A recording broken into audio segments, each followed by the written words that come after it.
በሰሜን ወሎ ዞን ሀብሩ ወረዳ በተቀሰቀሰ የእሳት አደጋ ከ50 በላይ ቤቶችና አንድ መስጂድ መውደሙ ተገለጸ። የሱዳን ጦር በቻድ ድንበር አቅራቢያ የምትገኘውን ቁልፍ ከተማ መቆጣጠሩን አስታወቀ። በደቡብ አፍሪካ የተቀሰቀሰውን ጸረ ስደተኞች ተቃውሞ ተከትሎ ከ900 በላይ ሰዎች በቁጥጥር ስር ዋሉ። ቫቲካን ከቀኖና ውጭ ተሾሙ ያለቻቸውን ጳጳሳት ከቤተ ክርስቲያኗ ለየች። ሩሲያ በኬቭ ባካሄደችው ድብደባ 17 ሰዎች ተገደሉ፣ በርካቶች ቆሰሉ። የአርሰናል የቀድሞ ተጫዋች ሳንቲ ካዝሮላ ራሱን ከእግር ኳስ ዓለም አገለለ። ሰላም የተወደዳችሁ የኤሬሳ ቴሌቪዥን ተከታታዮች፣ ለዛሬ ሐምሌ 2 ቀን 2026 የተሰናዱ የምሽት ዜናዎች ወደ እናንተ ማድረስ እንጀምራለን። እንድትከታተሉን በአክብሮት እንጠይቃለን። በሰሜን ወሎ ዞን ሀብሩ ወረዳ በተቀሰቀሰ የእሳት አደጋ ከ50 በላይ ቤቶችና አንድ መስጂድ መውደሙ ተገለጸ። በአማራ ክልል ሰሜን ወሎ ዞን ሀብሩ ወረዳ አስተዳደር 023 ቀጀማ ቀበሌ ቀሰማ ተብላ በምትጠራ ጎጥ በድንገት በተቀሰቀሰ የእሳት አደጋ ከ53 በላይ ቤቶችና አንድ መስጂድ መውደሙ ተገለጸ። የሀብሩ ወረዳ ኮሚኒኬሽን ትላንት ሐምሌ 1 ቀን 2026 ባወጣው መግለጫ እስካሁን በተገኘው መረጃ መሰረት ከ54 በላይ አባወራና እማወራ በአጠቃላይ ደግሞ ከ163 በላይ የቤተሰብ አባላት የጉዳቱ ሰለባ ሆነዋል ሲል ገልጿል። ኮሚኒኬሽኑ አክሎም አደጋው የተከሰተው ሁለት ህፃናት ከአገዳ ክምር አጠገብ እሳት በማያያዝ ሲጫወቱ በተፈጠረ እሳት ነው ብለዋል። የወረዳው አስተዳደር ምክር ቤት በማህበረሰቡ ላይ የደረሰውን የእሳት አደጋ ተመልክቶ ለዜጎቹ መደረግ ያለበትን ድጋፍ መለየት የሚያስችል አቅጣጫ እንዲያስቀምጡ የሀብሩ ወረዳ ምክትል አስተዳዳሪና ውሃና ኢነርጂ ጽሕፈት ቤት ኃላፊ አቶ ተስፋዬ ደመሌን እና የወረዳው ብልጽግና ፓርቲ ቅርንጫፍ ጽሕፈት ቤት የፖለቲካ ህዝብ ግንኙነት ኃላፊ አቶ ብርሃነ ጌትነትን ወደ ስፍራው ልኳል ተብለዋል።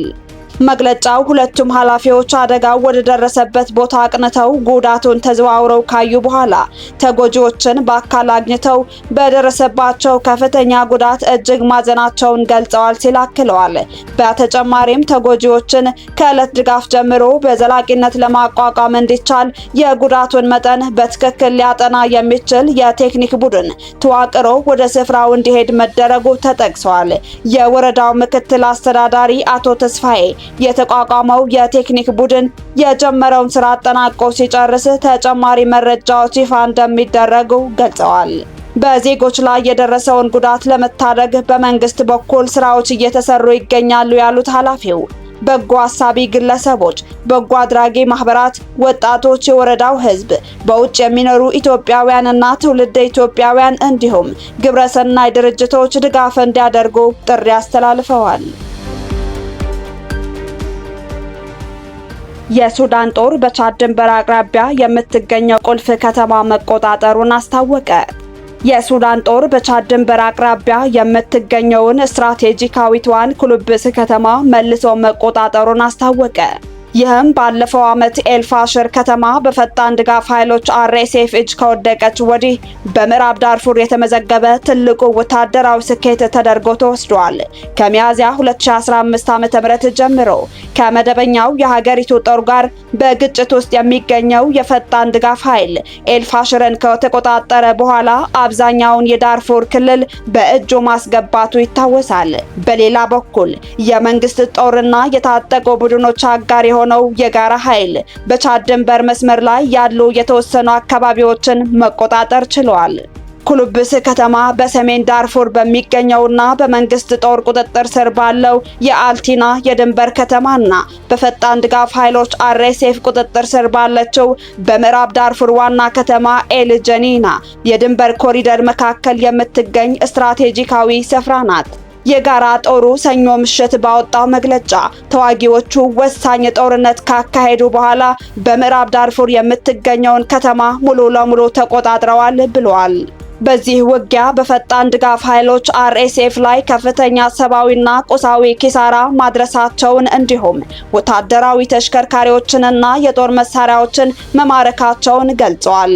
ይሁን እንጂ የቀረበው የድል መግለጫ በገለልተኛ ወገን ያልተረጋገጠ ሲሆን የፈጣን ድጋፍ ኃይሎች RSF በጉዳዩ ላይ እስካሁን የሰጠው ምላሽ የለም።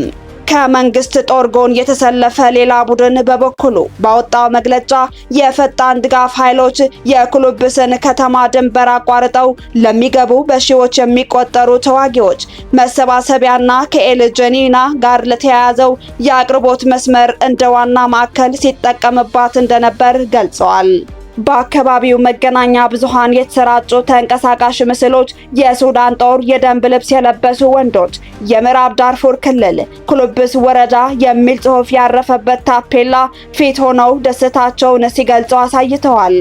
መደበኛው የሱዳን ጦር ከፈጣን ድጋፍ ኃይሎች RSF ጋር በሚስጥር ትተባበራለች በማለት ከሚከሳት ቻድ ጋር ያለውን የድንበር ስትራቴጂካዊ ኮሪደር ለመቆጣጠር በሚያደርገው ጥረት ምክንያት ባለፉት ወራት በሰሜንና በምዕራብ ዳርፉር አዋሳኝ ድንበሮች አካባቢ ውጊያ በከፍተኛ ሁኔታ እየተባባሰ ይገኛል ሲል አሻርቅ አልአውሳት ዘግቦታል። በደቡብ አፍሪካ የተቀሰቀሰው ጸረ ስደተኞች ተቃውሞ ተከትሎ ከ900 በላይ ሰዎች በቁጥጥር ስር ዋሉ።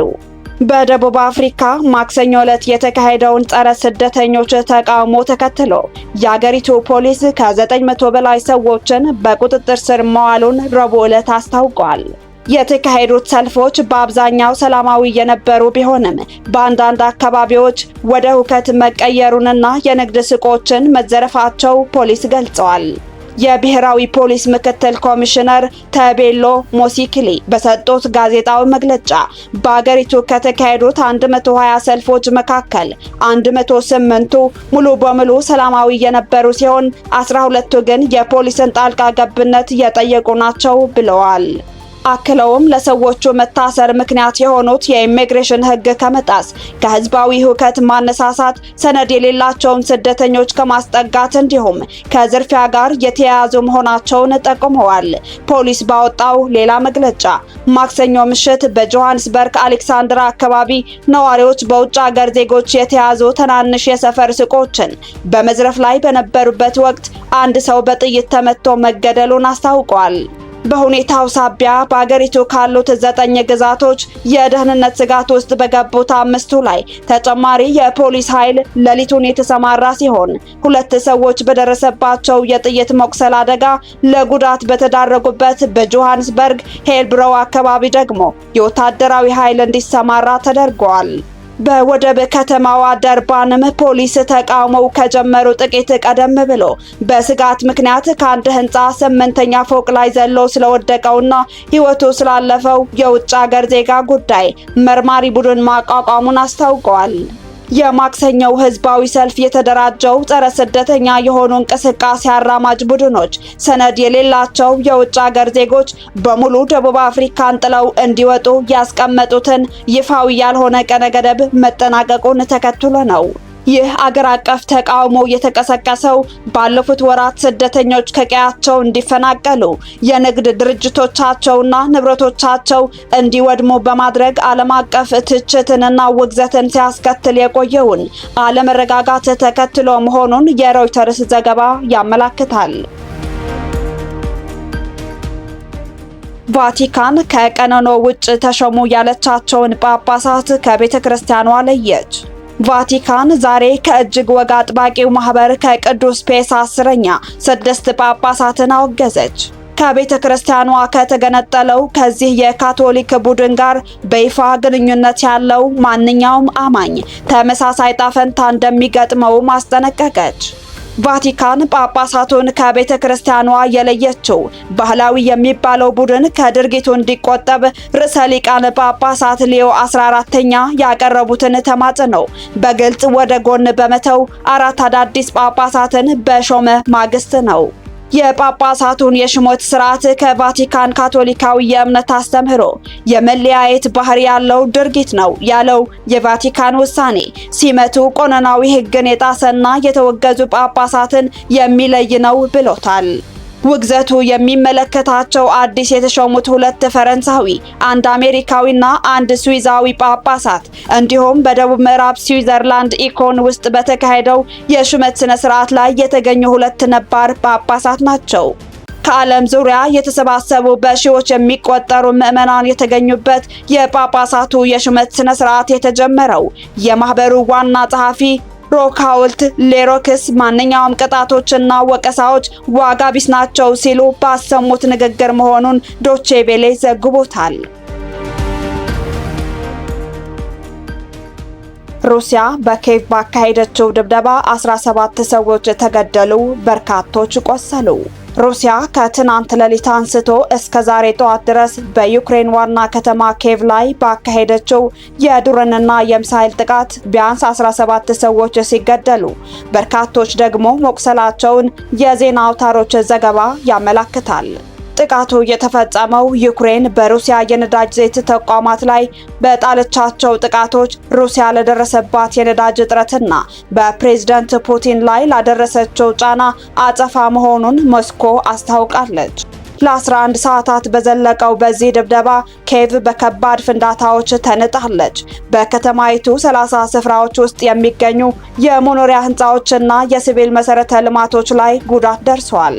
የዩክሬን የሀገር ውስጥ ጉዳይ ሚኒስቴር እንዳስታወቀው በጥቃቱ 20 የሚሆኑ የመኖሪያ ህንፃዎች ጉዳት ደርሶባቸዋል። ባለስልጣናት ማስጠንቀቂያ ከተናገሩ በኋላ በርካታ ነዋሪዎች ከምድር በታች በሚገኙ የባቡር ጣቢያዎች ውስጥ ተጠልለው ነበር።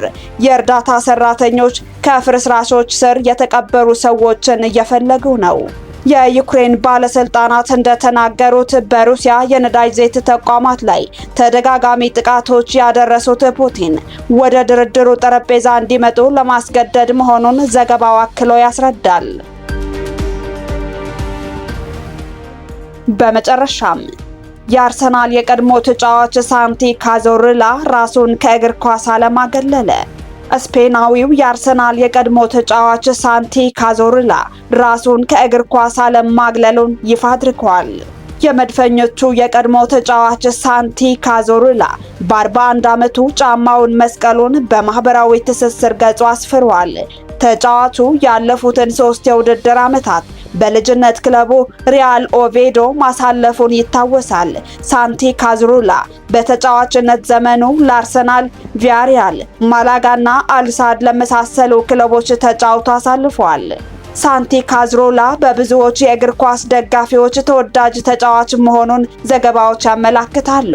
ውድ የኢሬሳት ቴሌቪዥን ተከታታዮች ለዛሬ ምሽት የተሰናዱ ዜናዎቻችን አበቃን። ቀጣይ እስከምንገናኝ መልካሙን ተመኘን። ሰላም።